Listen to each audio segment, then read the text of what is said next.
about sequence and series. Now, a sequence is nothing more than a list of numbers. That list of numbers is connected by commas. Now, in this case, I have a finite sequence because it ends. It starts, it ends, it's finite. Versus 1, 3, 5, 7, 9, dot, dot, dot. That indicates that it goes on forever. So, which means it's going to be infinite. So, you have an infinite series and you have a finite series. Now, these are called, sequences because they're connected by commas. If they were connected by plus signs, now we have what's called a series. So sequence, series. Now this, of course, is a finite series. This, of course, if I were to add the dot, dot, dot, is an infinite series. Now, obviously, these are a lot of fun. This, not so much. This, not so much. Because I can add these up fairly easily, but how in the world would I add up all of these? That's kind of a problem. So, we're going to deal with those as we go. Now, when you're talking about sequence or series, they share a number of similarities. And so they're going to share a number of pieces of notation. First piece of notation is n is always the number of terms. So, for example, this one right there is a sub 1 because it's the first term. This one here is a sub 2 because it's the second term. A sub 3 because it's the third term. What if I went all the way out, dot, dot, dot, plus, and I come up with some term way out here? Well, this term here is the a sub n term because it's the nth term. I don't know what term it is, but it's the nth term. I could put in any number I want. N could be 82, N could be 47, N could be 337, N could be infinity plus 1. Who cares? Alright, so it's the number of term. And of course, each individual value is a term. So you have the a sub 1 term, a sub 2 term, a sub 3 term, etc. So we have terms, we have sequence, we have series, we have all sorts of vocabulary going on. Next, we're going to have another term. It's called explicit.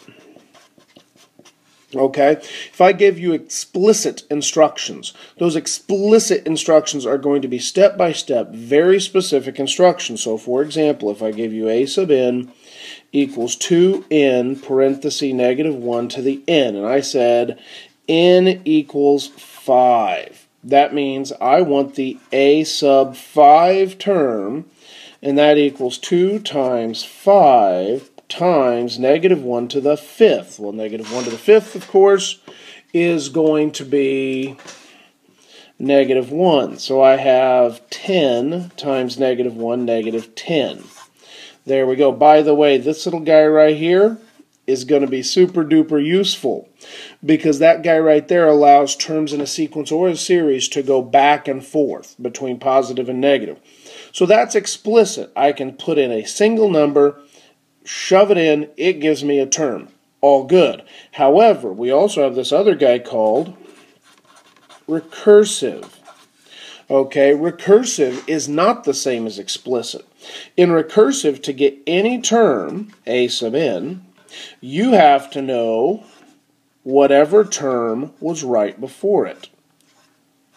So to know a sub n, I have to know a sub n minus 1. So if I want to know a sub 5, I have to know the a sub 5 minus 1 term, the a sub 4 term.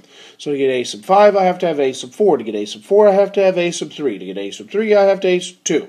If I have a sub 2, I have to have a sub 1. You'll notice the idea of recursive is it goes back and forth over and over and over and over again. So if I have a sub 1 equals 3, and I want a sub 4, here's what I would do.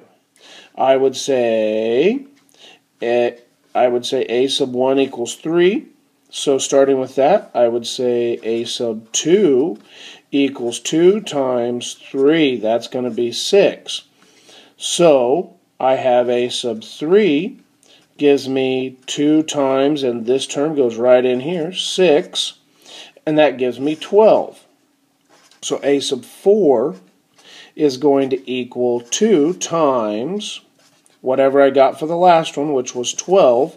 So I have a sub 4 equals 24. That's a recursive system.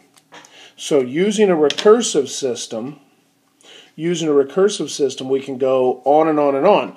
But you don't want to use a recursive system to find something like, say, the 27th term, because that means you're going to have to do this over and over and over and over again. Here's a fun little guy that's a recursive term. He's known as Fibonacci. Fibonacci. Now, the Fibonacci is a weirdo in the sense that you don't really arrive at it with traditional add or subtract. You actually have to use a recursive pattern over and over and over. So if I take two terms, not just the one before it, but the one before it. So if I say I start with 0 and I have 1, if I add those two terms together, I get 1. But to get the next term down, I need to add this term and this term together. 1 plus 1 is 2. Now to get the next term down, I take 1, the two terms that were before it, 1, and 2, and that makes 3. To get the next term down, I take 2 and 3, and that makes 5. And so on and so forth. So I come up with a Fibonacci series of 1, 1, we don't include the 0, comma, 2, comma, 3, comma, 5, comma, 8, comma, 13, comma, 21, comma, dot, dot, dot, dot, dot, on and on and on.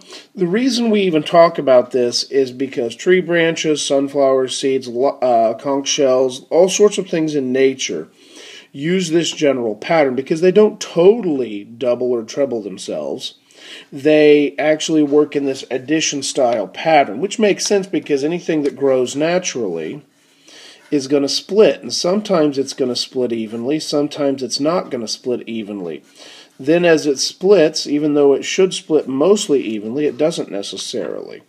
And so you get this addition series based on the generations that something goes through. That's kind of explained in your book.